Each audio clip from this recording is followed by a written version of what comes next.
What's up, everybody? Welcome back to the basement. Happy Saturday to everybody, and thanks for tuning in. We got Greg, Cheeze, Red behind the camera, and myself for a plethora of comic reviews that we have slept on for the last, month or so, because it's been Game of Thrones, Endgame, more Game of Thrones again. We had some great interviews with artist and author Dan Henk and Vampirella model and actress Maria DeAngelis, and hopefully you caught all of those on peachbasement.com or on YouTube. We have so many books this week that we're going to try to get through as many as we can, and some of them maybe we save until next week. We'll see how it goes, but among the highlights would be Vampire State Building, Ghost Tree, Descendant, Planet of the Nerds, Dark Horse's Beasts of Burden, Lion Forge's Stiletto, Image's Gogor. We've got Tainted Love, The Devils, Last Stop on the Red Line, to name but a few. We're going to go through the list, and we're day drinking, because that's what we do here at the basement. Salud, happy Saturday. Salud. Salud, salud. Everybody enjoy the weekend. I got the black one. Look at that. I'm so glad I waited. I am so glad I waited. Ruined the whole list. Woo. Nice job. Welcome to Peace Basement. Where nothing is sacred. Oh my god. Oh man. You're welcome. Yeah.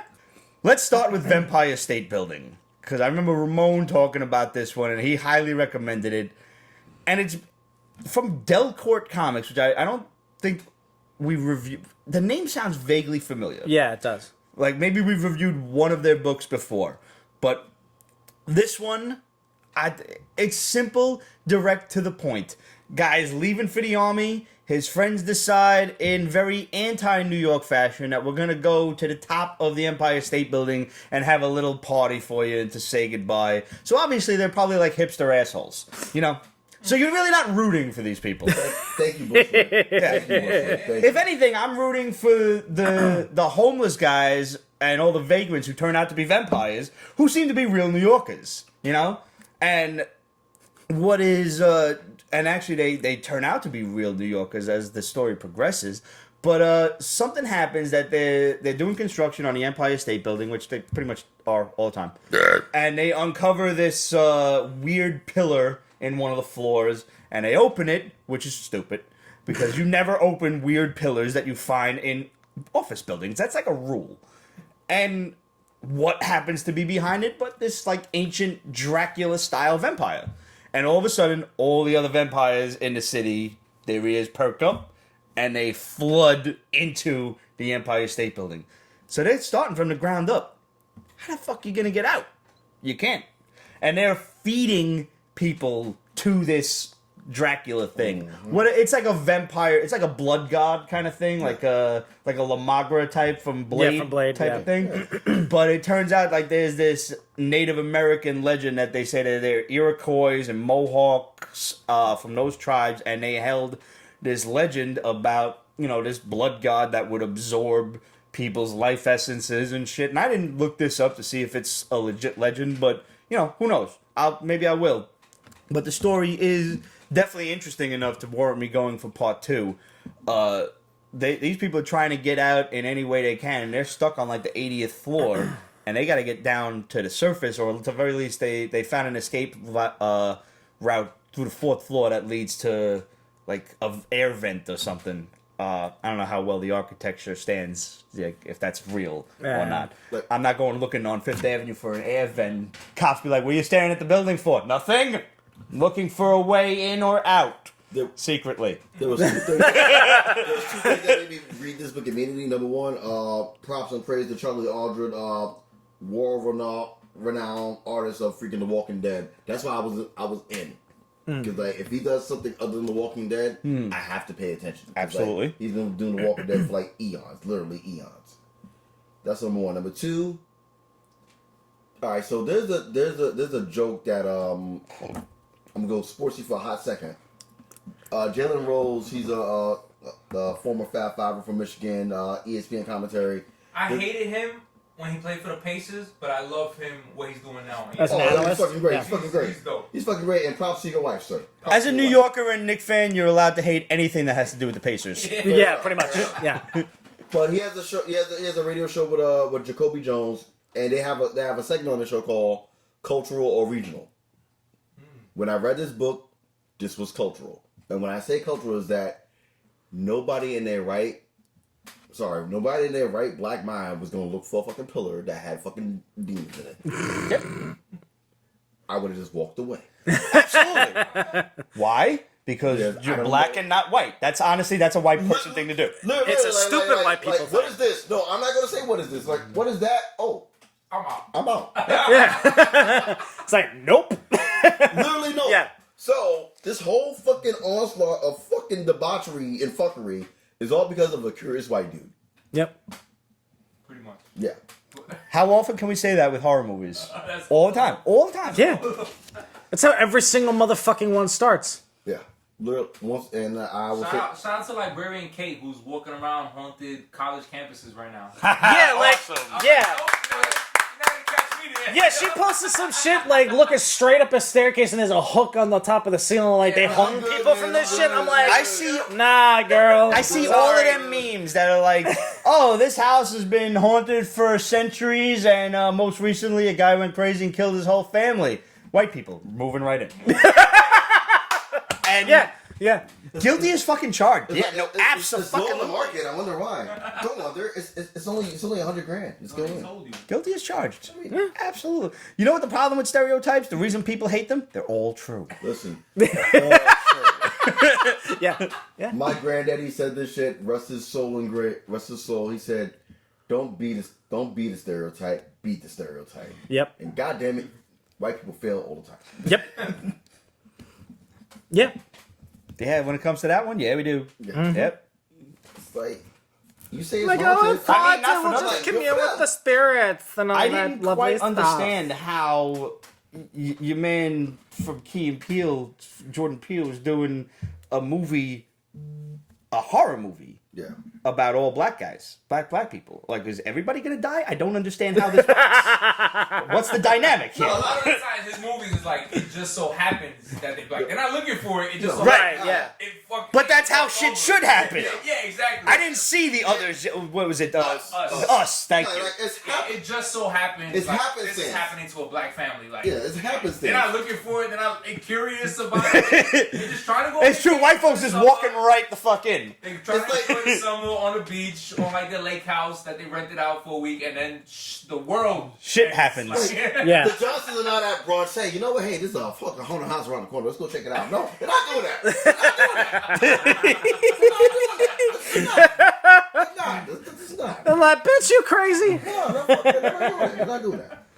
Just in case you thought you were getting away with it, here we are. Demons don't care. But speaking of ghosts and stuff, Ghost Tree from IDW. Now this takes a Japanese American family, well, a Japanese American dude who he married a white woman. His parents seem to be, I think his father moved to America as well and married a white woman as well. And he still makes trips back to the old country, and he was very close with his grandfather, and his grandfather shows him this tree. Just random tree in the forest, and says, promise me something. Come back here 10 years after I die. Kid's like, all right, I promise. And, you know, through whatever kind of family squabbles that the book goes through, that, you know, Grandma's kind of a tough old biddy. I like Grandma. She's kind of my favorite character in this book. You know, the guy's having problems with his wife now. She didn't come with him to this trip. Not that she didn't come on him. I mean, who knows what they do behind closed doors. That's volume 2. I didn't eat lunch and I'm drinking, so it's going to be a fun show.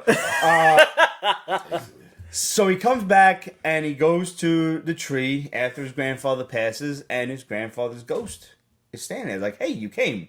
Didn't think you were going to, didn't think you really were going to hold true to that. And he was like, holy shit, what are you doing here? You're dead.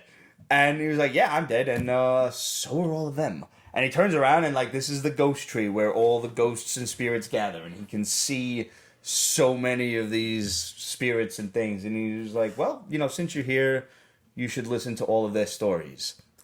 And way in the back is this girl who's talking to this other weird-looking, like, death kind of spirit that looks like out of that Hayao Miyazaki cartoon, Spirited Away, that little death thing. Yeah. She's like, yeah, he'll do.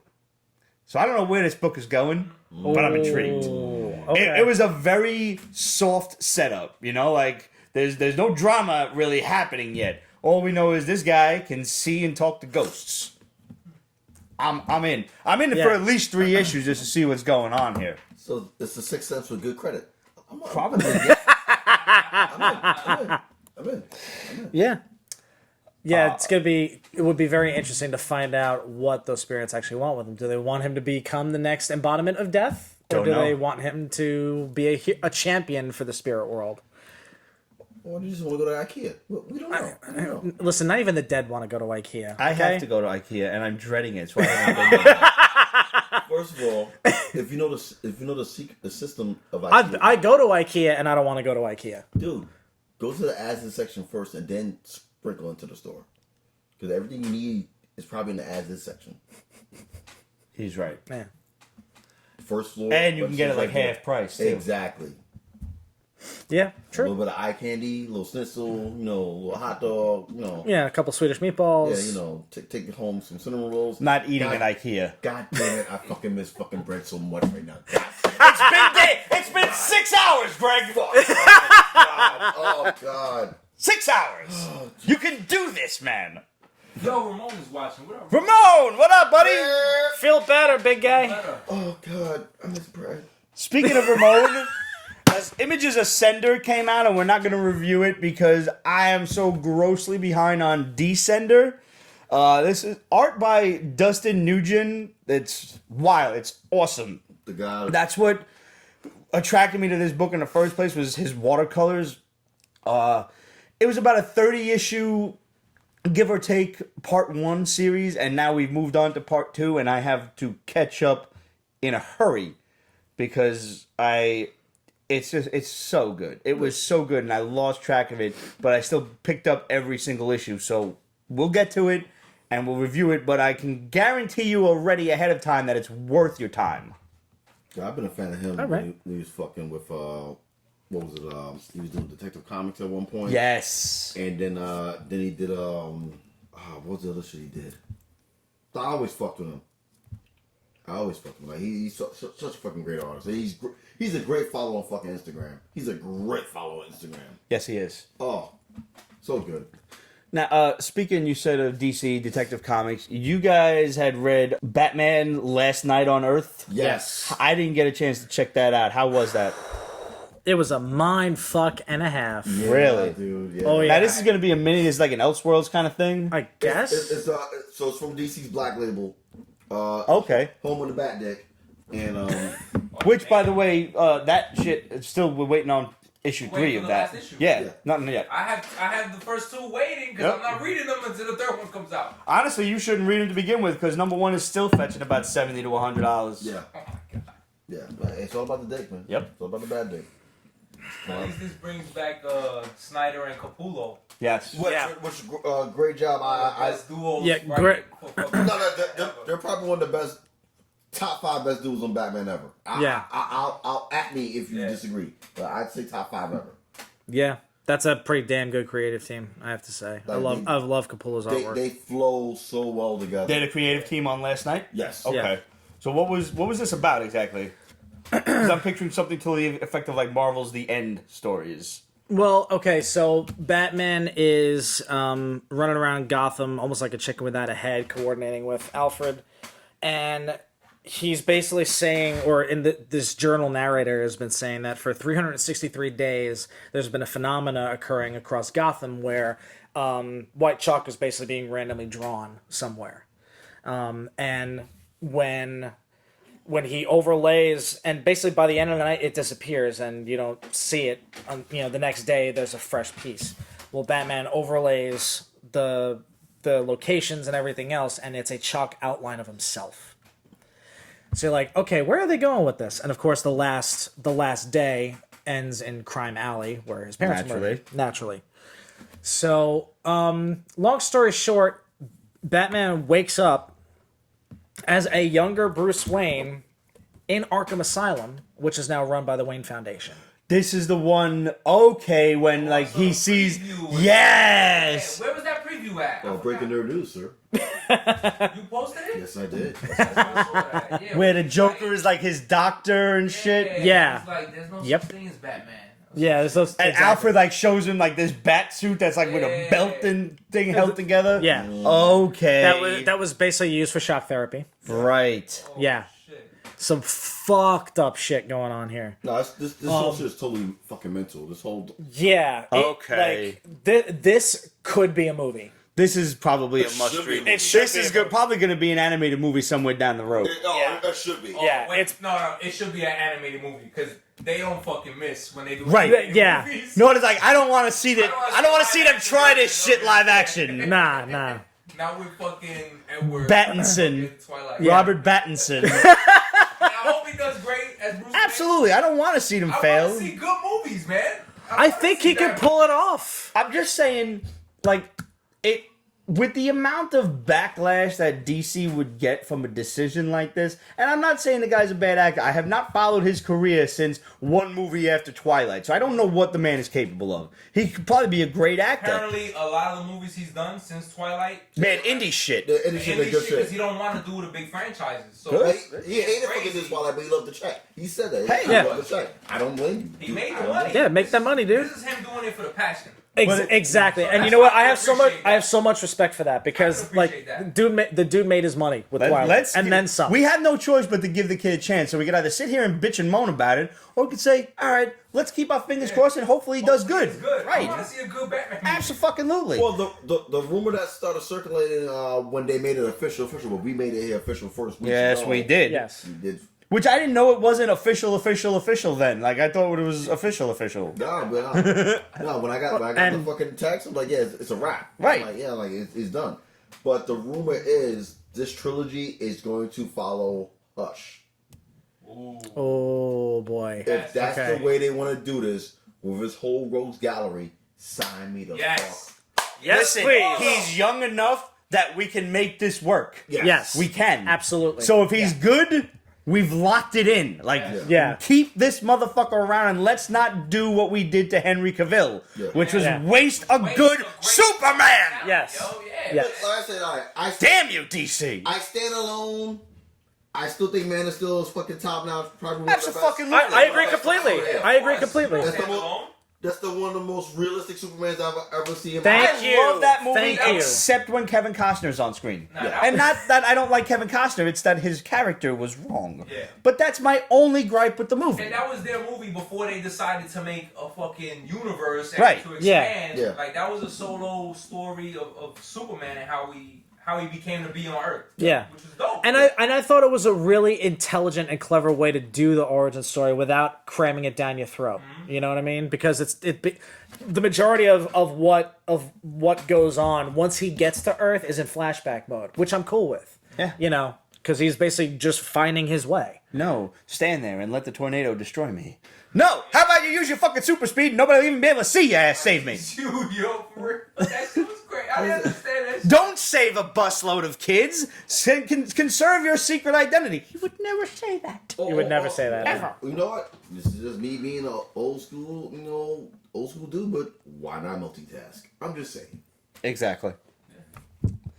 But even with that, if that's the route they're going to go with, I'm on. Let's hope it works, man. This on board. fingers 'Cause, fucking Not crossed. only do you have the entire Rose Gallery in the Hush storyline, but you can actually make Hush into a trilogy and get Yeah. away with it. And if we don't need, because it is a trilogy, Yeah. they've said that now. We don't need to do an origin of every Batman villain. We've seen them before. We know. all We got it. Everybody knows Batman. Everybody knows the Right. history.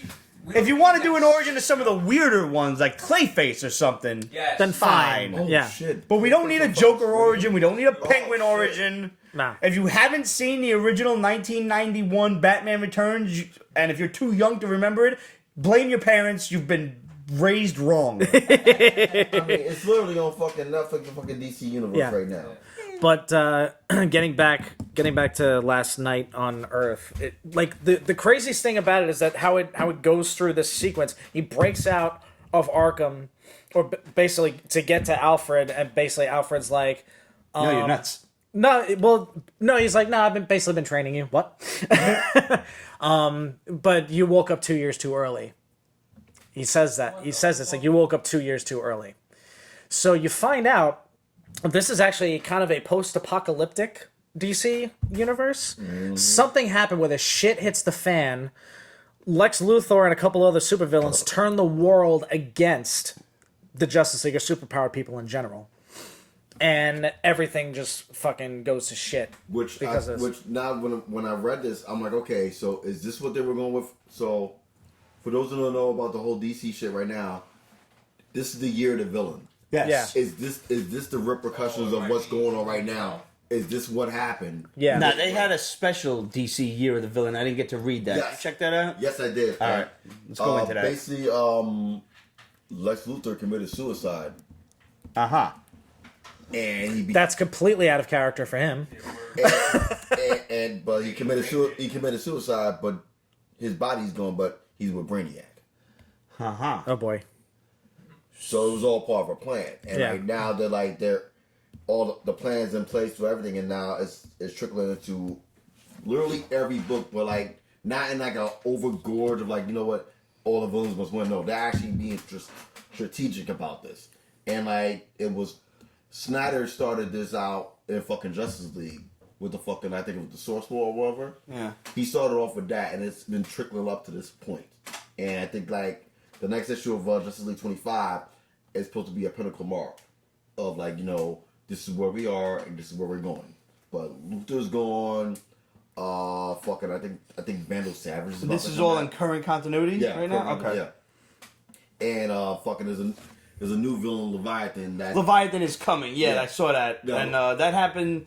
That started out this week actually with Superman Leviathan or something like that. I didn't check that out at all. We still don't. I won't give you spoil. Like you still don't know who Leviathan is, but from reading the book, it is someone very close that no one expects, and I just leave it at that. But like, yeah, the villain uprising is coming, and like, do they actually reveal the identity in this issue or no? No. They give a nice Easter egg though. Okay, I think it is. Okay. No spoilers here. Go read the book. Yep. But if this is the repercussions of fucking Villains United or the Year of the Villain, the Year of the Villain, this book and it's a wrap. Like this book was a great read. Like this was like old school fucking like talking like late 80s 90s Norm Brayfogle fucking Batman read. It was a great read. And also, if you ever wanted to know what a Mad Max style Wonder Woman looks like, read this book. All right. You've definitely sold me on this. I'm gonna go check this out. I actually forgot that this book was that book that you previewed a while back. Yeah. Todd, I think this is Facebook. He said, "Isn't Leviathan the organization run by Talia al Ghul? Talia al Ghul after she left the League of Shadows?" I wouldn't know. I don't know. I don't read DC enough. I think it's a red herring. I think it's a red herring. I think this is a bigger thing in play. All right. But yeah, like definitely read it. So like that was, if it wasn't for another book, that would have been my book of the week. I'm intrigued to find out what your book of the week is. Let's continue to run down my vote because I didn't get far enough to read the rest of the books this week. So. No, I mean my book. Well, you had a book that you wanted to review a few weeks ago that we didn't get to. Yeah. Eve Stranger. Yeah, I didn't get to this. I didn't get to read this. Dude, tell me about it. Dude, this book is crazy. So this chick wakes up, and this book is basically like 50 First Dates mixed with Charlie's Angels. So this chick wakes up. She has no clue where the fuck she is. She doesn't even know who she is. The moment she wakes up, phone rings or her phone goes off with information to jog her memory and let her know, you know, this is your name. Your name is Eve. You have no memory. Blah blah blah blah blah. They just goes through a whole litany of things where she's just basically sitting and, you know, reading all of this stuff. And basically every single day she wakes up, she has a new target. and somebody that she's a contract killer. She's a contract killer with short-term memory loss. So hence the 51st dates. So there's actually an organization that supposedly has genetically engineered her to be superhuman and a absolutely lethal assassin. And they sell her services to the highest bidder. Wow. So she gets these instructions overnight when she wakes up and she has no more memory. So she never gets paid. Oh no, she gets paid. She gets paid. That's what I'm worried about. Yeah, no, she does get paid. The funny thing about that is that like she's like, all right, I need to go eat something or I need to go get something. Like, how much money do I have in your account? It's like, ma'am, your credit card is unlimited. She's like, shit, really? You know, so that was like one of those like black American Express cards that you hear about only in legend. Yeah, exactly. Someday. So, but she has a quote unquote handler that is basically shadowing her. She always manages to pass by him and say something to him in passing every single time, but she never suspects a damn thing. So this story has me very, very intrigued because she's still smart enough. She's trying to leave herself breadcrumbs to figure out how can she. In like a Memento kind of way? Kind of, yeah. I fucking love that movie, yo. Really good, isn't it? Got rid. Fucking Christopher Nolan. Yeah. No, you know what this reminds me of? This reminds me of Dollhouse, just better. I never saw that. Dollhouse. For those who don't know, Dollhouse was one of Joss Whedon's last creations on Fox, and it had the same tone, but this is way more intelligent, way more advanced. Yeah. So like.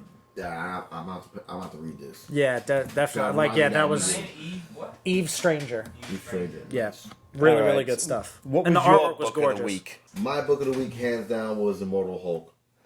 This like, I make this plea every week. Kevin Feige, hi, how you doing? Greg from Peace Baseball. Oh, hi. News. Yeah, make this a fucking show on Disney Plus now. Like, you have the canon to do this. I think this would be more Hulu based than Disney Plus. No, yeah, like more mature. This is dark. This is horror. If you gotta put this on fucking a spear, I don't give a shit. Just make this into a show.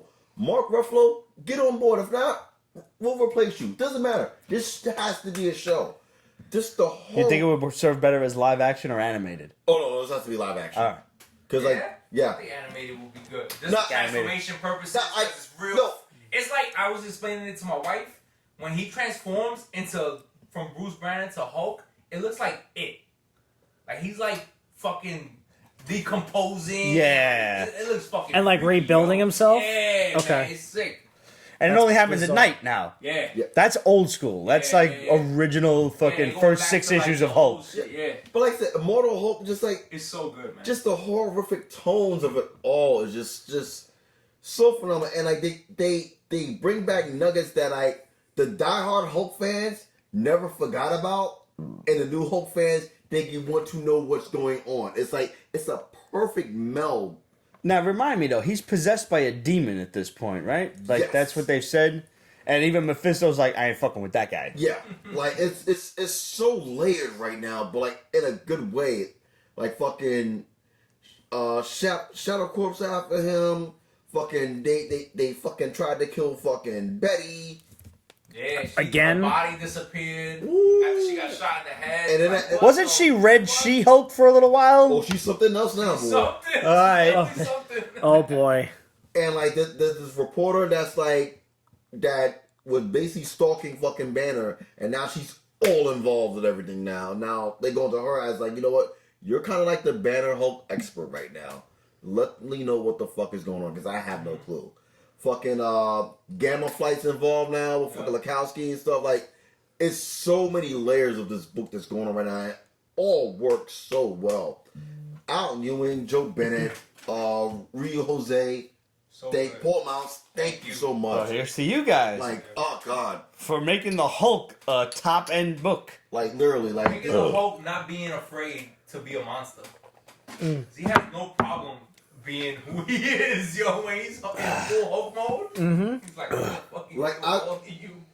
This has been the best ongoing book, major ongoing book, in like my mind in the last 5 years. Like, this, like, there's nothing touching this as far like Marvel, this is the best book they've done in the last 5 years, hands down. All right. Even a couple issues back when like fucking, they were in that fucking I don't want to give too much away, but like there was a panel where fucking Hulk is talking to fucking Bruce, and Hulk is literally saying, "Listen, I can't stand you, but I love you, and I will protect you." The fact you had the Hulk say, "I love you," literally to himself, that shit broke you. And it was like, yo, it got that real. I mean, it's like great writing. That's wild. Great storytelling. You gotta make this into a show. All right, since we're going over books of the week, I got to go back to the beginning of May to Dark Horse's Beasts of Burden. Okay. Did you guys check this out? I don't think so. I think I missed it. Okay, I will be more than happy to tell you about this one. This is... Y'all know I like ghost stories and shit. So you have this family hired to investigate there's weird supernatural happenings in this particular town, and they're about to like uncover a grave. Regional or cultural? I would say cultural on this one. Because they don't really specify where they're at. Okay. You know, they just name a town out of the blue. So they're about to uncover this grave, and all of a sudden they hear a voice behind them in the middle of the woods. You shouldn't open that grave. It's dangerous. And they turn around, and there's a bunch of dogs there. Talking dogs. And the dogs... That's rough. Are like, you're not going to find a warlock or a spirit down there, but what you will find is, and another dog chimes in, an army of rats. Oh. Sentient, magical, like they have a society, and one of them is a shaman, and he's a necromancer, and like, okay, so we've got basically, like, if y'all are reading Aftershock's Animosity, which I love, fucking really, fucking book. That, like, plus horror. So now you've got a fucking army of rats that are living below this ground, and there's other things running around. They call them skull golems, which is just like evil dirt, like dirt that was like people buried fucking wizards and warlocks and shit in, and the dirt becomes possessed with magic, and there is a fucking skull on it with dirt just walking around. Like, that's fucked up. And then there's giant rats, like fucking giant ass rats the size of Dobermans, like busting out of graves and dirt and shit, attacking. And like, and all the while, like, the dogs and the cats are acting like dogs and cats, like, you know, they want to be friendly and petted, but at the same time they're like, you don't do that, like, we'll help you, because we want to get rid of these sons of bitches too.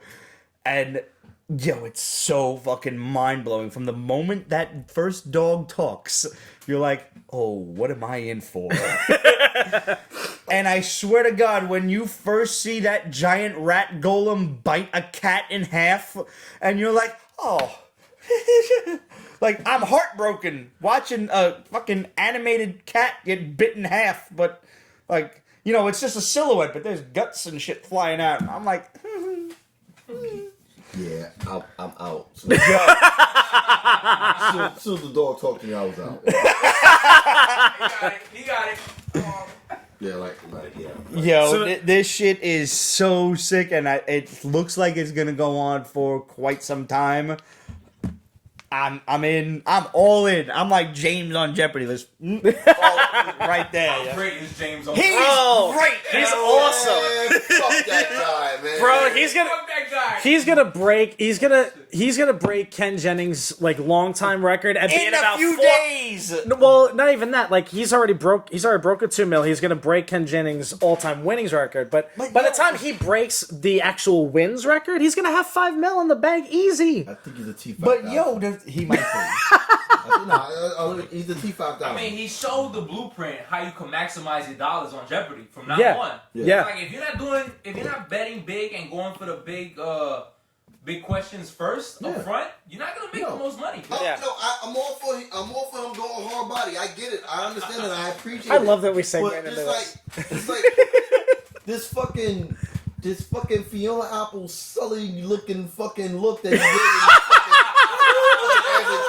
Like, fuck you. Like, be there, but you're there like, no, give me some zazz. Yo, they running his stats down on ESPN. Are you kidding me? Like, not only has he shattered the original one-day record, but he's got like 4 or 5 underneath it.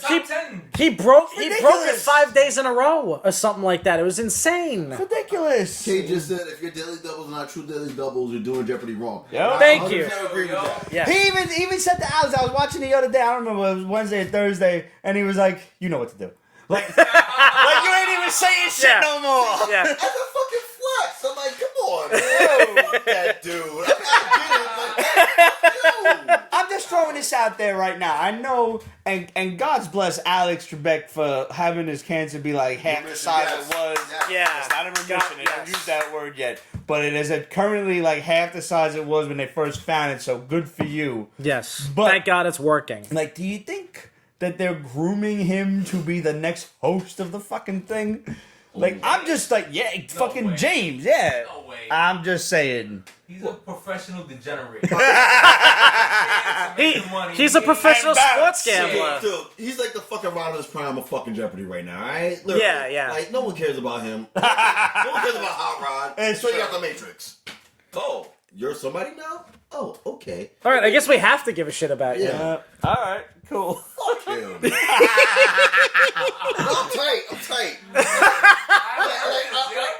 Oh, this is fucking There are many people in the collective that are watching him just to see him lose, and we get mad that he doesn't lose. But also, I'm not a hater, man. I'm rooting. I'm with See it. him win. it's like I want to see him lose, but I respect that he's winning. If I were one of them other contestants, I'd be like, fuck this motherfucker, though. Why Yeah. are you getting called up now? Seriously. Greatest Jeopardy player of all time is running shit. Yeah. Like, They run that damn show into the fucking ground. They won't even be able to pay Alex Trebek. He might be a robot. I'm not sure. He might be. He's a T5000 on fucking layaway right now. And he just came back. He had this on his list. That's it. Well, that's how he's going to lose. Somebody's actually going to break him. He's gonna shoot him with a shotgun. He's gonna sit there like, and then put himself back together. And like, oh, No, it's not even that. He's going to be stumped with a question and he'll just fembot out. Was like, kind of bullet holes come out of his nipples and shit. Like there was 3 people that like, you know what? I hated, but I rooted for. The bartender for fucking Bushwick that was on there. Only because he was from Brooklyn. And Yes. he wasn't even from Brooklyn. He No, lived he in lived Brooklyn. yeah, He Austin. lived in Yeah. Brooklyn. Austin. Yeah. He's That dude was funny. Yeah. He gets by living in Yes. Brooklyn. if he would have went up against like you or me on Jeopardy, we would have fucking did fuck to hell with this asshole. Yeah. But the fact that he was up against other assholes from all walks of the country, you live in Brooklyn. You don't get to say you're from Brooklyn, but we'll respect you, gangster, on this round. Plus, he was campy. Like, he used to do shit like this, like... Yeah, Yeah. he was mad cocky. Yeah, I don't like that shit. I get it. I didn't root for Tito Ortiz because he fucking used that shovel technique after a match. Yeah. Fuck his ass. Yeah, fuck Tito. I don't like cocky motherfuckers. I don't. All right, let's get back to comics. Great transition. That's right. Aftershock's Descendant. Y'all check this out? I did not. Okay, so basically we've got a dickhead of... I mean, he's kind of an asshole, and he's running for office. He's like a senator or something. He's running for president. Was he in Jeopardy? No, he was not on Jeopardy. He was not. Okay. But all of a sudden, out of the blue, his kid gets kidnapped. And honestly, like, for the most of the book, I'm sitting there thinking, did he organize his own kid's kidnapping? Because he's all against, like, immigration and everything, and he's like, rehearsing his speech, and he's mouthing off against, immigrants and illegals and all of this kind of stuff. And the way that the note is written, it's written in, I would say, broken English. Okay. So that's why I'm wondering, like, did he organize a kidnapping of his own kid to have a ransom note in broken English to blame it on, like, an illegal or something like that? That's like Man on Fire. Yeah, just like the Denzel shit, right? Yeah. But later on, as the book progresses, there's this weird symbol that's being shown, and it looks like 2 concentric circles that form like an iris of an eye, an eye and shit. Okay. And now this harkens way back to the Lindbergh baby, the Charles Lindbergh, who flew across the fucking world and whose baby was kidnapped a few months after he completed the flight. This is historic evidence that you can look this up. Google it. And apparently, and I didn't Google this much, but apparently this weird ass symbol was found at the kidnapping where the baby was, like this weird iris looking thing. So this is harkening back to the Lindbergh baby kidnappings, which, I mean, we've all heard of the Lindbergh baby. And the kid was found dead like a few weeks later. So we don't really know where this book is going. Hell, nobody knows who did the kidnapping or the murder. Nobody knows. Like, that's one of the biggest mysteries in United States history. And then in the final page of the book, some other senator's kid gets kidnapped. Also found this weird symbol like etched into the ground or the floor or something. So we don't know if it's because this guy, is a dickhead and he was, mouthing off against illegals or immigrants or whatever, or it's a much higher blown conspiracy. But all of a sudden there's these kids getting kidnapped and they're harkening back to a case from the 1930s. I am definitely intrigued enough to give this my book of 3. I'm gonna check out 3 issues, see what's up, and implicitly I trust Aftershock because the times that Aftershock has really let me down, and I'm saying let me down very loosely, like they've given me a story that I'm not interested in, are few and far between. Aftershock is usually putting out mad crazy good shit. So, A Walk Through Hell, if anybody's reading that shit, I'm behind like 3 issues, but fuck, holy shit. No, Aftershock has been literally on point with everything. Like, hell yeah. Hands down. Alright, next up, this is a... Yo, Ahoy Comics #Danger. This is a case of, like, I looked at the cover, and I judged the book, and it was beautiful. And then I opened the book, and I was like... Paradise Body Shipwreck. And, this book was all over the place. It was all over the place, and it made no sense. And, like, first we're kidnapping a baby Yeti, and then we're worrying about who's leading the team, and there's, like, a court-martial between the group members of the team and the fucking artificial intelligence of the ship or something. Avoid this nonsense whatsoever. This book I unfortunately read. I wasted my time with it, too. This book was a game of dodgeball that no one knew who had the ball first. Yeah. I hate that. Like, you're playing dodgeball and all of a sudden a wrench comes in from the crowd. Yeah. I can dodge a wrench, I can dodge a ball. Like, too bad we didn't dodge that wrench, though. Jesus Unfortunately. Christ. No, it literally was like, it wasn't even all over the place. It was like, there was no place. No. It looked like, there was no Google Maps to say, hey, you are here. No, you knew nowhere where the fuck you was. It was so discombobulated. So, I hated the fucking artwork. Like, it was probably good artwork, but when you look at the beauty of the cover and then you compare it to what was inside, and I'm like, God damn, that hurts my feelings. I can deal with abstract art. I mean, like, hello, fucking. No, I can, but don't lie to me with a like the god body cover. Larry Stroman is the god body of all abstract art, hands down. Like, he made like, when Larry Stroman got on fucking X Factor way back in fucking the 90s, no one saw that kind of art that was so, like, abstract and, like, weird before until he got on that book. And I was like, oh, shit, this is kind of dope.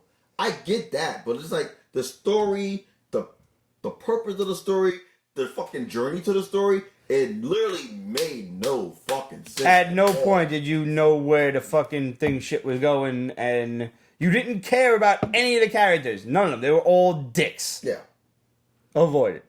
Yeah, they were Bushwick characters. Yep. I don't care about Yeah, they were. Yeah, they were. New Bushwick characters, not old school Bushwick. Like, not even 1 year in, like 2 weeks. No, you could say it. White folk Bushwick characters. No. And one of them wasn't even white, but still, white folk Bushwick characters.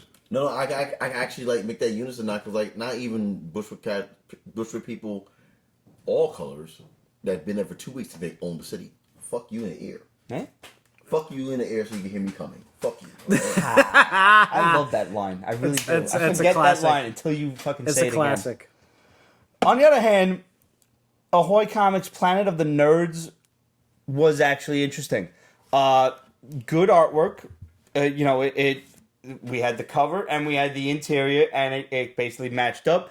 You had a bunch of dickheads, jock assholes from high school, picking on this nerd, and they did, like, one of the guys is just like fucking picking on the nerd for no reason, and you're just like, he's a fucking asshole the whole time. And basically, to make a long story short, what happens is they break into this nerd's secret lab where he's working on some sort of experiment, and I thought it was going to be zombies. I really thought it was going to be zombies. Until, the jock takes an axe to the nerd's, like, fucking containment unit thing, and his gas bursts out, and this is when I think that there's going to be zombies, because one of the other guys is like, oh my god, it's so cold, what's happening? Like, I don't feel so good.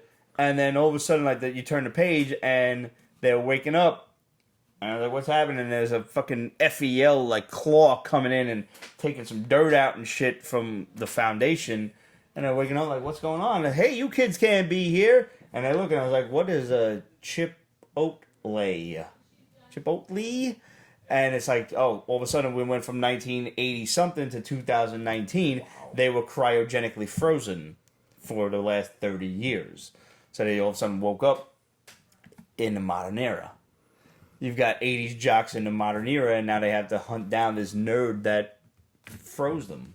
See, seemingly accidentally. When I read this, that's pretty awesome. Actually. I was hoping, it's a decent story. No, I thought it was gonna be like some kind of like fucking like some like beetle virus. I was even thinking zombie. I was thinking like something like simple but yet terrifying. Like give me beetles or roaches or whatever underground. Like just have them devour them, take over the world. I would involve. But this is intriguing.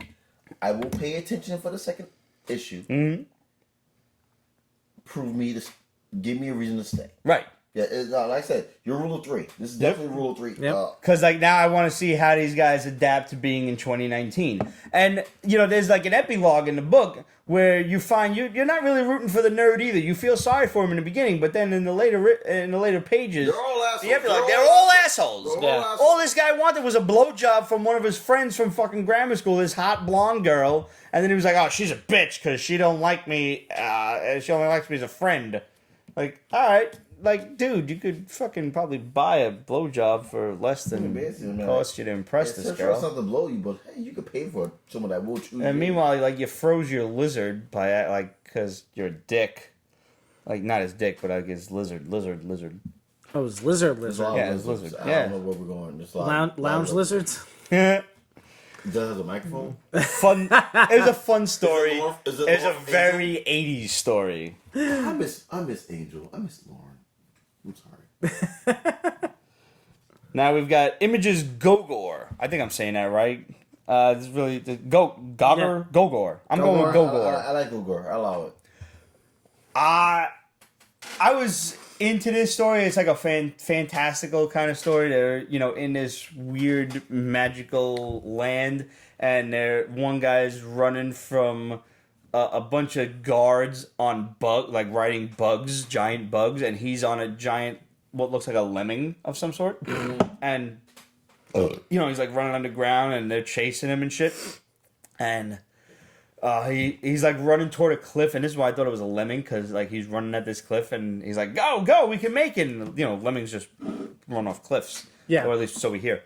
Have you ever played the game? No, the game is hilarious. Like this thing like jumps off the cliff, and it beats the ravine, and it makes it to the other side of this other island and claws its way up, and this kid is in possession of a scroll that these guys on giant bugs want. And what really, this is in the first 5 or 6 pages of the book. And what really hammered me home to this story was when they show the islands. Like, this guy's on one island, and you think he's just running across, like, a mountainside and jumps across another mountainside. But what you realize is these are floating islands. Floating in the middle of nowhere. Yeah. And they all, if he jumped from one island to the other, you realize there's nothing down there. Yeah. There's nothing. It's not like he's going to hit the bottom at some point and be a puddle. He's just going to, there's nothing. He's just I've been falling for 30 minutes! Or longer. And at some point they do a big splash page of just a big circle of just the islands. And I'm like, wow. Cool. I'm in. I want to see where this is going. And so apparently these bug riders are taking over all of these islands. They're just assuming control because they're powerful and they can. They're part of this whole group. And it's up to this kid to read this scroll on top of Green Peak, this giant mountain filled with, forests and stuff. And he is to awaken Gogor, who is this being that apparently, according to legend, sleeps beneath the mountain. And spoiler alert, he does. And that's like the last page. Is just big fucking ogre type thing just breaks out of the mountain. And, starts just punching the shit out of these guys riding bugs. Hey. Listen, it's a fun story. You could potentially, read this to your kid at bedtime. I could see this being made into, one of those, 80s old school animated movies, Ken Garing. Animated by Don Bluth. Yo, absolutely. Yeah. Or some new school Princess Bride shit. Yeah. Either way, man. Ken Garing wrote and drew the whole thing, and it's absolutely stellar. You read this thing, and you just get this, it's got an old school Disney cartoon kind of feel to it, or like you said, like a Don Bluth type of thing. Yeah. Just without a lot of the moms dying and stuff, because that seemed to be what he liked to show. Oh god, because he was a warping motherfucker. Fucking Disney, god damn it. Yeah, I had a lot of fun with this one, and I think you guys will too. Moving on to Lion Forge's Stiletto. Fuck! I want to read this. Yo, this is so good. First of all, this is by our boy Palle Schmidt, who is the artist on Thomas Alsop. You will remember Thomas Alsop as the issue that the Basement Boys starred in. We beat the shit out of the star of the comic, Thomas Alsop himself. Cheeze, I believe you hit him with a fire extinguisher. I did. Yes. I did. I think he kicked Ramon in the nuts. Yeah, no. Thank you, Palle Schmidt and Tim Miskowitz, for throwing us into the story. That was awesome. That's fantastic. Miskowitz actually made his way into this story as well. Okay. As one of the cops that's randomly mentioned. Absolutely fantastic. So well drawn. Palle Schmidt actually lends his talents to writing it as well as drawing it. And this shit is, if you like any kind of police drama TV show, if you like any kind of Law and Order kind of thing, this is your jam without question. It's a double-sized issue. It's 60 pages of nothing but police drama. There's a witness who's in witness protection. These two cops are guarding him. All of a sudden, they get shot and killed, and the witness disappears. And now it's up to these other two cops to investigate the disappearance, the murder of the policeman, and they're trying to evade not internal affairs, but I guess the feds who want to jump in on the case and all right, you've got 24 hours to finish the case, otherwise we're assuming jurisdiction on this shit. And they want to solve the case, obviously, because it's been a police murder. And they're very, tied tight to the situation and everything. And just the amount of twists and turns that this book takes, I don't want to spoil anything for you. But like I said, if you like police dramas and stuff, and you're ready for the twists, because there was a final twist at the end of just the first issue, and I'm like, didn't expect that. Absolutely worth your time. And it's so beautifully watercolored. Oh, it's great. It's so good. My comic shop was sold out of this for a while. And I had to find it on eBay, and I picked up the first two issues. So I don't know how long it's gonna go. The first issue was great, but I'm gonna wait on all of them. And I'm actually gonna give this to my mom too, because I know she's gonna like it, because she watches all them cop shows and shit. Yeah. Nah, she's gonna love this shit. So I'm gonna wait until it's done, and then we're gonna review it for you once it's finished. But Palle Schmidt, nice job. Speaking of ended, we don't normally do ended books, but Hulkverines finished off sometime last month. Did y'all check this out? No, I did not. I have to give a humble nod and appreciation to both you gents. I had no intention of reading this book. What did you not? Was you not surprised though? How good was it? It was actually fucking good. Yeah. I was actually impressed and shocked that Can't believe I like this. it paid off. And like, mind you, I had no lore of the whole Hulkverine thing. I dropped that shit after the whole Weapon H miniseries that sucked. Yeah. That's why I left it alone. Yeah. Like, all right, you just combine two worlds for no reason. Yep. But this miniseries actually brought that into fold, actually made sense of that bullshit miniseries, and made you actually appreciate the character that is. Yeah. All of that. Everything he just said. Like it literally was on point. And then, like, you know, the banter between fucking Banner and fucking Logan alone is fucking like price of admission. Mm-hmm. And That sounds awesome. And then fucking old boy the Hulkverine, he's like, wait, you guys do this kind of banter all the time, and like you wonder why you guys fight? Hulkverine's kids was like, oh, you're the Hulk, you're Wolverine, my daddy can kick both your asses.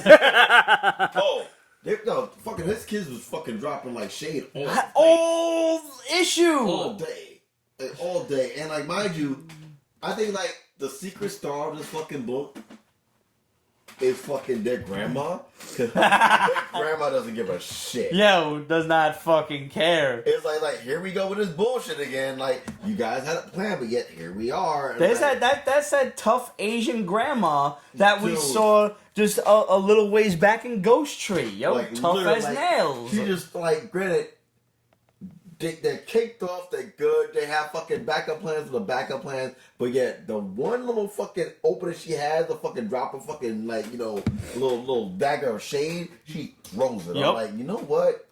I can't stand you, but I love you. This was a fun read. It was fun villains. Even the villain banter was fun, and the way the villains got along. Because just when you think there's only one, there's more, and then there's more again.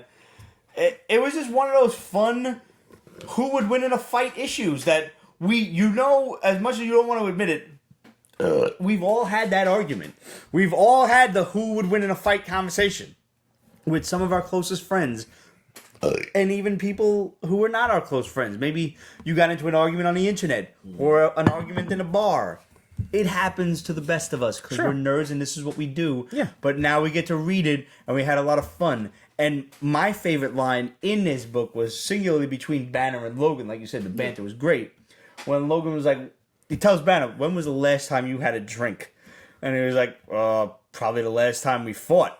And he was like, well, I mean, we should fight some more. We should fight more often. like it's fucking great, man. And like, on top of that, the fact that, and like, good job by Marvel doing this, everything was in continuity. Yes. The Immortal Hulk, like he's jumping across the ocean and all of a sudden, oh fuck, it's daytime. Like, Jumping across the lake, I'm sorry. Like everything was in continuity, and on top of that, they actually added a couple of nuggets for their ongoing series. Yep. Tell them, Wolverine, we heard you were dead. Yeah, I get that a lot. Yeah, like, I'm here. That's the Ripley line from Alien 3 or whatever the fuck it was. Alien Resurrection. Whatever the fuck it was. that and fucking there's another quip in the fucking book where like Logan's talking to fucking the Hulkverine, and the Hulkverine say, "I'm the best of what I do." It's like, no, you don't have enough years to use that line. Nice. I'm like, Nice. Yeah. Good stuff. Definitely a really fun book. A book that I didn't think was going to be fun, but turned out to be really great. I'm actually looking forward to it when it comes to trade. I'm buying it. Yeah. Like, Nice. I enjoyed it very much, and especially with the nice little rogues gallery of villains in there. One that I've always been dear to my heart. The leader? Yes. Yeah. Love Yeah. the leader. Would like to see him return in a future MCU movie. Maybe, just maybe, keep your fingers crossed for a Thunderbolts kind of movie. With the Hulk, maybe General Ross as Red Hulk. We get, what's her name? Fucking Ghost from Ant-Man and Wasp. Yeah. Let's throw the Punisher and Ghost Rider in there. Let's just, let's make it happen. MCU. Come on, Kevin Feige. They have the technology to do God, it. and the thing is, Ghost is cute, too. I mean, She's in, so a really creepy, No. She's fucking hot. Yeah. Have you seen that actress? Yeah, she's fucking ridiculous. Yeah.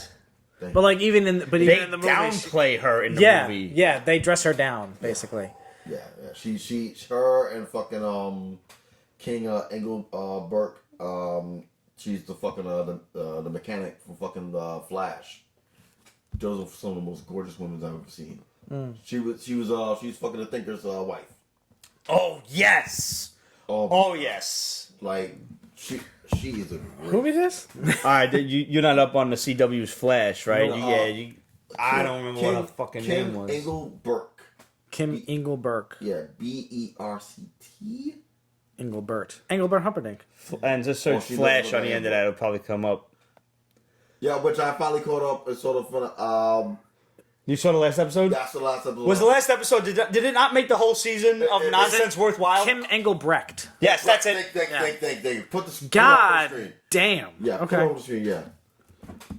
Purple Haze acts, She looks like she could be Rachel Weisz's daughter. She's hot though. Yeah. gorgeous. Shade. Yeah, good God. That's funny. No, That last episode of The Flash was fucking dope. I waited because like the only CW show I seen like every week Okay. all the time was fucking Arrow. I saw it every week because like This season of Arrow bored the fuck out of me. but it paid off with the last three. But Yeah, but I hate shows that do that because you gotta have something to keep people interested throughout the whole season. So I was having a debate with somebody at work the other day, and I was talking about, all right, so you gotta think about it in the mindset of like, Hollywood. A full season usually is 13 episodes, unless the network guarantees you the back 9. Yeah. The back 9 gives you 22, 23 episodes. Yeah. So the first half of fucking Arrow was fucking balls to the wall awesome. Him being in jail was fucking awesome. Him get out of jail with time for fucking the crossover still was good. Now we have 8 episodes of Cannon Fodder, which we need to create something just to keep viewers, just to keep on watching. We don't want to go on hiatus per se, but we have to keep people watching. Here comes the fucking Flash Forward shit, which I hate. I hated every moment of that. But that fucking storyline, even as fucking weak as it was, it kind of paid off in the end. Mildly. Like, where are they going with it? Is it going to tie into the later, like, aspect when Arrow's, like, 10 episodes next season? Yeah. And then it's going to jump to the CW streaming app, and it's probably going to be, like, Arrow and the Outsiders or something, because, Arrow's their Batman. Yeah. And, like, is it going to have all of these young cats and an older Ollie Queen? Like, what's going to happen? Well, here? like right now, I know fucking CW is still in the process of trying to buy the rights to fucking the rights to use the word the League. Remember, FX owns that for their show, The League. Right. They want to make a Justice League show. Yeah. On CW, but they can't use Justice League. And they can't use the League, so they're trying. God forbid they could just say JLA like Grant Morrison and Mark Waid did. I would love that. I think that's simplistic genius, but fucking whoever the fuck the artist was at the time. No, it was Grant Morrison and fucking what's it called? JLA. No, it'll be the '90s series was phenomenal. Yeah. Even with Electric Superman. And also we got introduced to Justice League Elite. Yes. Fucking Manchester Black. Yes. Yeah. All of that. The White Martians. One of the greatest villains to ever grace Supergirl, as far as I'm concerned. Yes, indeed. So that being said, that was the one I watched right off the bat. I stayed away from Flash because I'll be honest with you. After fucking seeing fucking Grodd and fucking Killer Shark fight, you couldn't top it. Yeah, I was good. So the whole CGI budget went to that episode. Yeah, pretty much. Like you know what? Because like you had them running like this. Like here's the money. God bless. So this past week, I figured that hey, it's on Netflix. I'm gonna catch up on it, and just to see fucking just Jessica Parker Kennedy. Oh my god, she's so gorgeous. She's so hot. So hot. Like this. And if you don't know, go watch Black Sails. Yes. Season 2, episode 4, and oh wow, you got it down to the fucking numbers. Shit, did you? I don't. I just Googled it and watched the scenes. But she's gorgeous. Like, yeah. But so I caught up on that, Smack and me in the face with him. yeah. So Moving on before this gets dark. Before we go to a dark place. Caught up on it, yada, yada, yada. The fucking payoff was great. There was 2 Easter eggs in the finale. Yep. That if you didn't catch it, they were very subtle Easter eggs. Not compared to the obvious one that was in the Arrow finale. But there were 2 very subtle Easter eggs that coincides with what's coming. And the first one at the end was obvious, but there was one in between the episode was like, oh shit. Maybe I don't know it either. What is it? So, alright, so the obvious one, Cheeze, if you didn't catch it. Was Reverse Flash telling him, see you at the next crisis. Yes.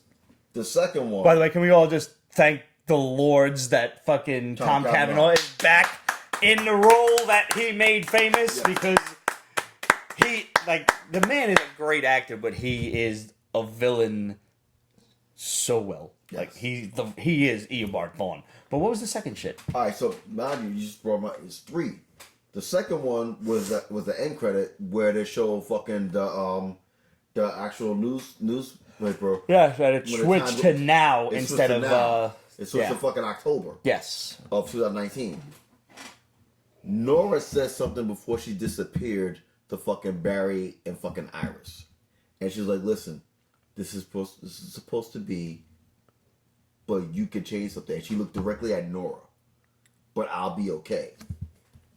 And I remember something further back in the series where, like, there was an argument that Nora had with fucking Iris. That's when she found out about the dabbing her. It was like, you did all this, you planned all this. And Iris told her why she did it. That made me go back to that. So, like, Iris has something to do with the fucking crisis that she either prevented or ended. And I was like, probably the cause of it, the bitch. Yeah. She's a bad bitch. Like, God bless Texas. Thank you so much. She's from Texas? Yes, she is. Yeah. Yes. With those hips, yes. She's so hot, but she's so annoying. She wasn't that annoying. She was not as irritable in this season. She was actually very refreshing. Not as irritable. Yeah. I'll give you that much. Purple Haze asks about the Sabrina show. I didn't see season 2 yet. The Chilling versus Sabrina, I'm gonna let you know right now, and like I will say this, permission to be myself. Of course. Yeah, I don't know how the hell white people get away with this fucking show. This shit is so dark, but so good. Like, literally, y'all are getting away with virtual murder. Like, literal murder on this show. Like, fuck the Trish shit and all that. No, there's some, like, real deep demonic shit that you're getting away with on fucking, like, natural streaming services.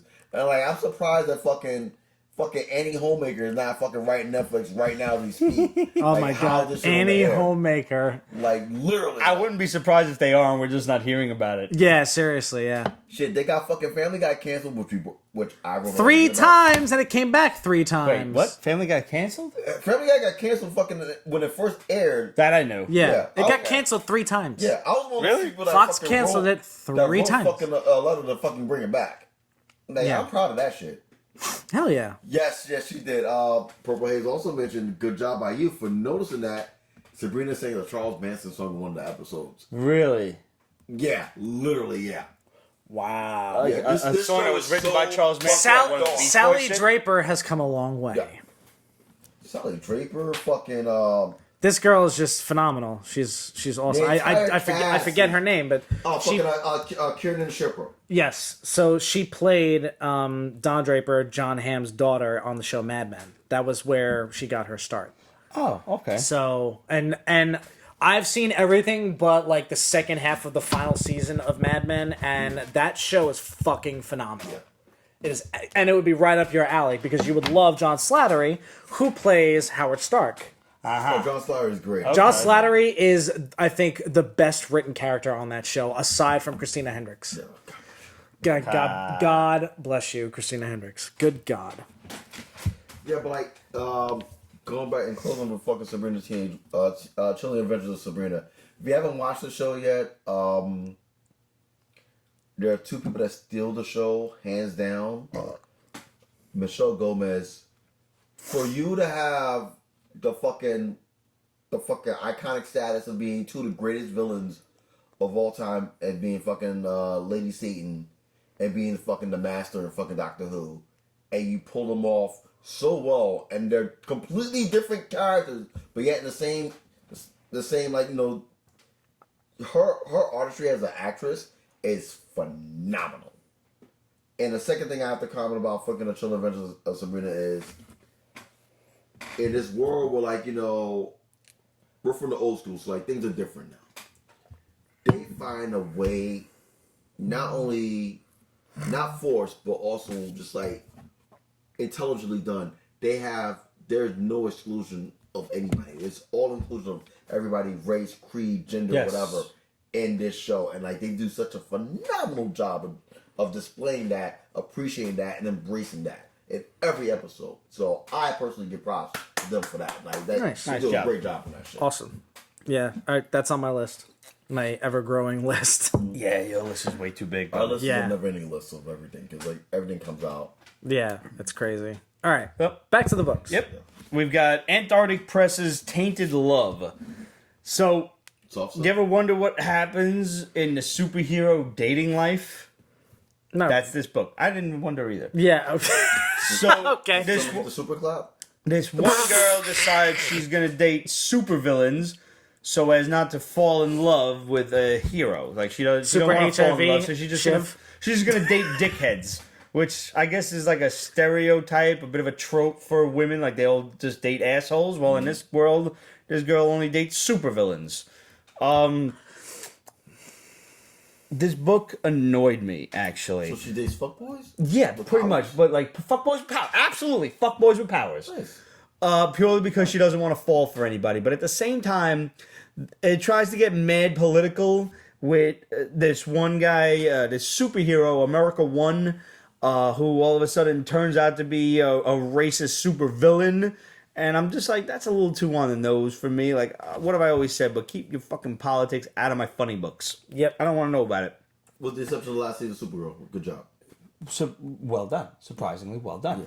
Yeah. And then the book, like, takes a left turn, and all of a sudden there's this Creole woman who is, like, cursed by her, I don't know if she's cursed by her grandma or something, but, like, after, like, years after what is alluded to be Hurricane Katrina, there's still problems going on down south in New Orleans, and she, like, her grandparents were trying to stop this ancient demon from being reborn or something, and all of a sudden, like, the last 4 or 5 pages turn to this after being introduced to these other characters and their problems, and now I'm faced with this shit, and I'm like, where the fuck, how did we get here? Where are we going? And you know what? I don't fucking care.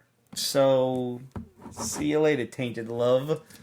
Bye. On the other hand, and this is usually the case with these, indie publishers, Antarctic Press's The Devils. Now, this book, this is a fucking must-read.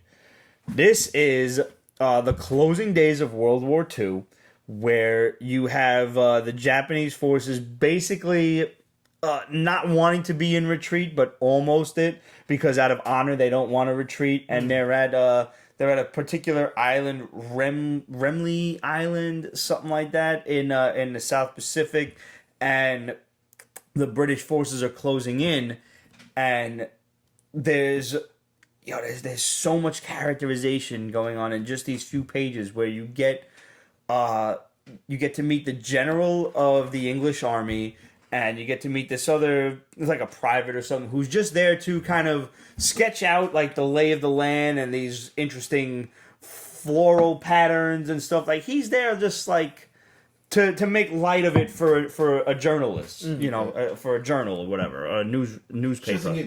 Yeah. And he's kind of trying to tell the general how to do things, and the general's like, slow your fucking roll. I'm the guy in charge here. I'll decide what's going on and how we, attack these people, and how I make sure that my men don't get killed in the process. But meanwhile, he sends his men out for a recon into this swamp, and they come back literally as piles of fleshy mulch. Something in the swamp is fucky. We don't know what yet. Flash, little side swipe, fucking diamond whistle, side swipe to the Japanese army, who don't want to retreat as a matter of honor. They're having problems with their authority. Like, some of the soldiers are against the lieutenants and the generals and the captains who are raping and pillaging the villages of like the Chinese who are basically had the island that was their home.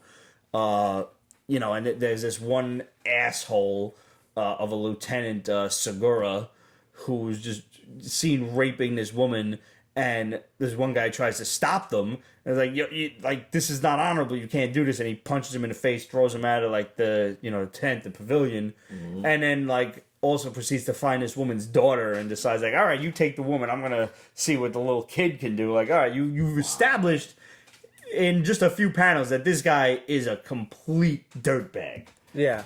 And like this guy wants to be able to this one private wants to be able to stop him, but he doesn't have the authority. Like he can't, short of just putting a bullet in his head and winding up in the brig or worse. Yeah. For whatever remains of his life, he can't stop this guy. And this guy now, like, he graduates to be a lieutenant in the army, and now they're facing down Allied forces, and they don't want to retreat, but the private's like, listen, if we just retreat into the swamp, on the other side of the swamp is this full Japanese battalion, and we can hold off the British. They don't know what's in the swamp. And, like, it seems like a good idea to run away, but then one guy's like, oh, we shouldn't run away, it's dishonorable, and the general's like, slow your roll, Captain Segura, maybe this is a good idea. So you've got a lot of tension built up between the private and the lieutenant or captain, whatever he is, and the general trying to, like, do the honorable thing for Japan and, whatever. And then you've got the British forces trying to defeat their enemies, but at the same time, what the fuck is going on in the swamp? There is a lot of shit going on in this book.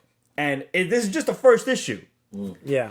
It's phenomenal. It's would have been my book of the week if not I really enjoyed Beasts of Burden. But Antarctic's The Devils is 100% worth your time, whether you like horror stories, whether you like war stories, anything of that sort. I don't even know what's in the swamp. I don't know if it's fucking ghosts, if it's a giant crocodile, a Burmese python, whatever the fuck it is. It's something monstrous.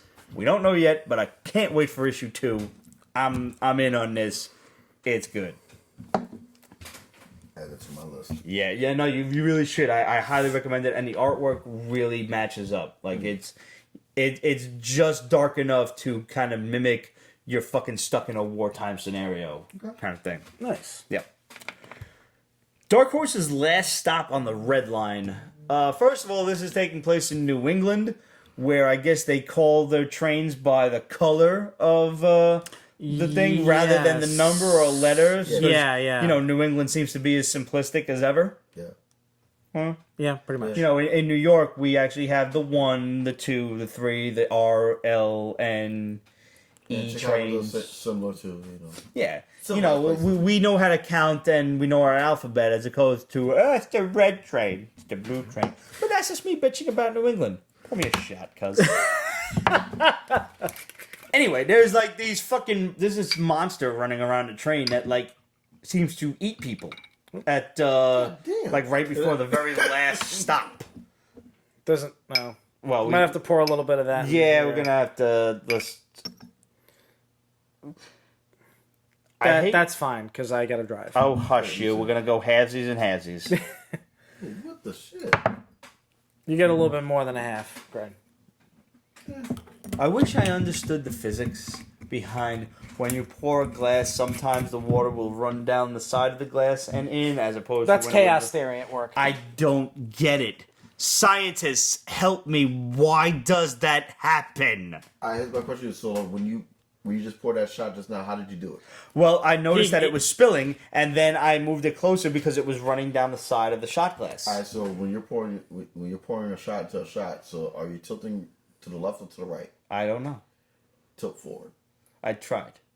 I feel so like literally like the trick is tilt forward but with a bent. That way. Sorcery.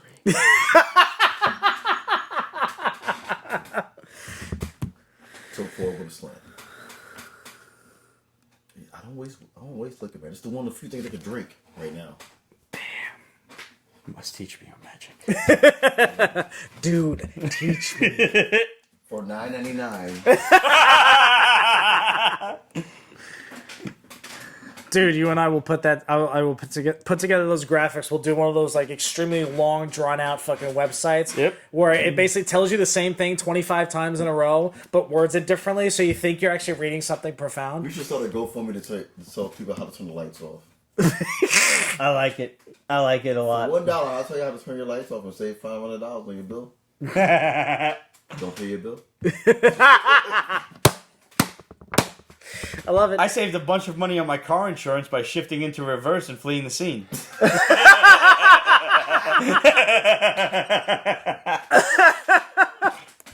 Jesus saves money on his car insurance. That's great. I try. I try. You did. Good God. So last stop on the red line has this monster basically eating people at the end of the train line. Like the last stop, like some poor schmuck is just on the train and it seems to be only women. And this gooey, weird looking slime monster eats them. And monsters apparently seem to be running around pretty regularly in New England. Yes, they're called Red Sox fans. Yes, they are. Dicks. I'll allow it. Because there's this one homeless dude who like gets visions of these women getting killed by this monster, but he also seems to be friends with a wolfman and a vampire and a leprechaun or something. I'm not totally sure what's going on here. Night. Just saying. You have fun Saturdays. Let me tell you. This woman invites this homeless guy into her home because he saved her kid from a flock of wild geese. This is happening sometime. Like, she makes the mistake, I guess, of feeding the geese bread. And if you've ever fed a goose bread, not the smartest thing you could do. Nope. Because where there's one, there's 30. Yep. And they will follow you. I made that mistake as a child. Long Island geese are legion. Yes. They will take over this island after we're long gone. They will follow you. They will possibly attack you. Yeah. And for the bread. And, like, you just got to kind of pitch it and let them fight amongst themselves and jet. I made that mistake, and my aunt saved me. So this dude, who happens to be a black man, he saved this little girl, who kind of seems like she's like slightly Hispanic, actually. Okay. Because the mother looks like she might be Latina in some way. And the father, who kind of comes off like a dickhead, is this white dude who's like, "Oh, you saved my daughter? Well, thanks. Get out of my house." Like, all right. And that's the last we see of him. So it really focuses on this homeless guy who apparently has these, extraordinary powers of sight and obviously friends, like amongst this fucking monstrous Justice League of sorts. So I'm not really sure where this story is going, but it's Dark Horse. So when it comes to their horror stuff, I'm usually on point. They they actually take pay attention to detail. Yeah, like if you've read Witchfinder or Joe Golem or anything of that sort, I'm going to trust them to tell me a good story, so I'm at least going to give this 3 and see what happens with it. I don't know where it's going. I haven't met any characters that I particularly like or that I particularly understand. I'm not sure if this woman was trying to sleep with the dude, because at some point she's like in her underwear, and I'm not sure if she was propositioning him or if the fucking bedroom door was just open while she was changing. I'm not really sure what was going on in this story, and I was sober while reading it, so there you go. That's important. Mm-hmm. Yes. Last but not least for the week, we've got IDW's Road of Bones. Okay, this is some fucky shit. This is basically Russian prisoners of war being worked to death at a prison camp, and they make it a point to illustrate this one dude's crime. He's like, "Oh, so you're serving 25 years for crimes against the state for slandering Comrade Stalin." And he's like, "It was a joke at a party." And he gets punched in the face. He's like, "For slandering Comrade Stalin." Yes. And now you're caught stealing food from the kitchen. Mm-hmm. Yes. Why? You have a sweetheart in the female camp, like next door, and he proceeds to tell him that no, I'm feeding this I guess this like Russian legendary creature, something like a fairy of some kind, something like that. And so they all laugh at him, and he gets another 10 years on his sentence for stealing food and telling lies. So now he's serving 35 years in this work camp because Russia. Yeah. Yeah. And so he meets this one guy who's supposed to be his friend, and he introduces him to this other criminal type of guy, like a Russian mafia type dude, who was like, listen, there's going to be a riot at the prison camp in a few days. This is our chance. We're going to escape. And he's like, we like you, so we want you to come with us. So they get a bunch of food, and they run out into the mountains of Siberia. And you really get the idea, as the book progresses, that the only reason they brought this guy along not only was to haul off all of the, the food provisions, but when the food eventually runs out, They can eat him. they're going to eat him. Like they call dibs on his back. Yeah. Like, they make it a point, it was like, oh, I thought you said, like, we would be okay for food, and they kind of look at each other like, yeah, no, we will. We will. Don't know I'm about like, you, but I'm already, like, on edge for this guy. My anxiety's like, oh, no. I do not see what's happening here. And all of a sudden, like, at one point he's sleeping, and, like, they can't light a fire because they don't want the guards to know where they are. And he sees in the distance, like, oh, there's somebody's lighting a fire. Like, who else is out here? So he runs over to him, and he sees this guy eating a fucking raw rabbit standing by the fire. He's like, who are you? He's like, you know who I am. And this guy, inevitably, is this creature that he's been feeding the whole time. Like, he's been slipping him pieces of bread, this fairy creature, or whatever the fuck he is. Yeah. And presumably, maybe he's going to help him stay alive and fend off these other two assholes over the course of this book. I don't know. But it's fucked up. It's outright, like, it's almost terrifying. Yeah. Like, not even in a horror kind of way, but in a thriller, anxiety, like, how are you this stupid kind of way. I remember reading this, and then I went online to see how, what people thought about it. And, like, someone, I cannot remember the user's name, he called it the Russian Green Mile. Yeah! I was like, what? That's good. Yes, that's good. Accurate as fuck. Like, that's really fucking good. Okay. Yeah. This is a good book, man. Shit, I think that's about it. Nice. Hopefully we've given you guys some food for thought, and if you go and pick up any of these books, let us know.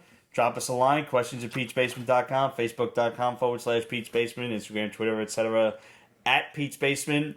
If you're online, go and pick yourself up a Pete's Basement t-shirt at represent.com/store/Pete's We got the regular ones. We got the tank tops just in time for summer. Summer's here. It's here. Order yourself a tank top and represent the greatest comic book podcast this side of the internet. Sure. And if you send us a photo, we will put it online. We will put your picture on the show and make you internet infamous. We've also got awesome charity shirts like Pete's Basement supports Project Harmony, Pete's Basement supports our veterans, and Pete's Basement supports the Hero Initiative. 100% of the proceeds of the sales of those shirts go to their respective charities.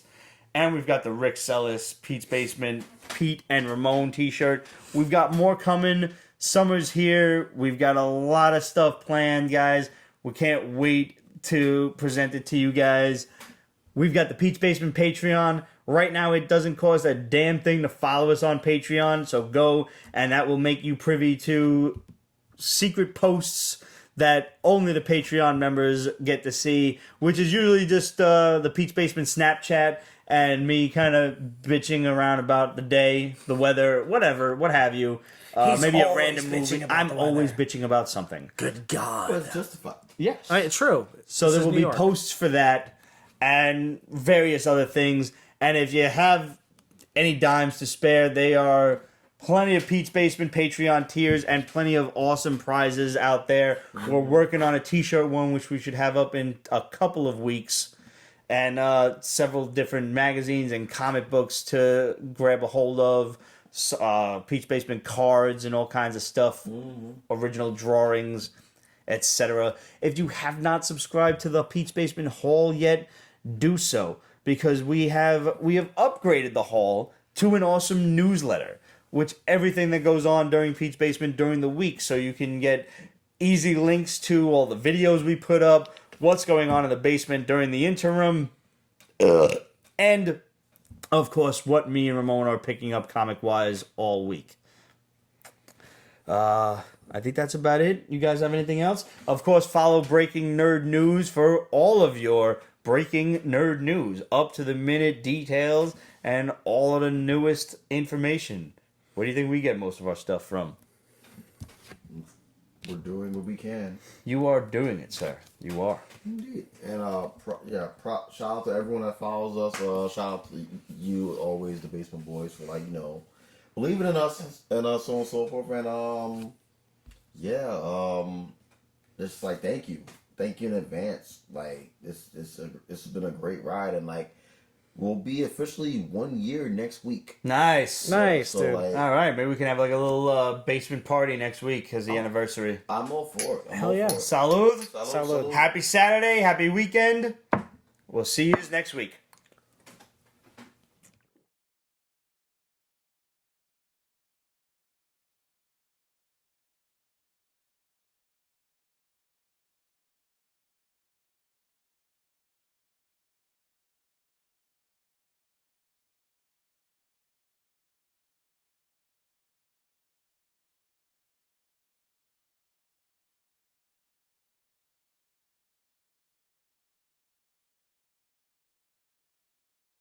Pete's Basement is copyrighted 2019. Ripped Productions.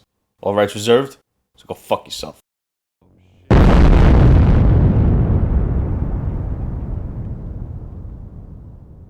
Vampire State Building, which I find is how most people mispronounce it, or Umpire State Building. Ghost Don't you want to Tree. smack people that say that? I really do. David asks, where the hell is Ramon? Ramon is unfortunately sick today. But don't worry, there's still a Puerto Rican in the basement. He's just behind the camera. Yes.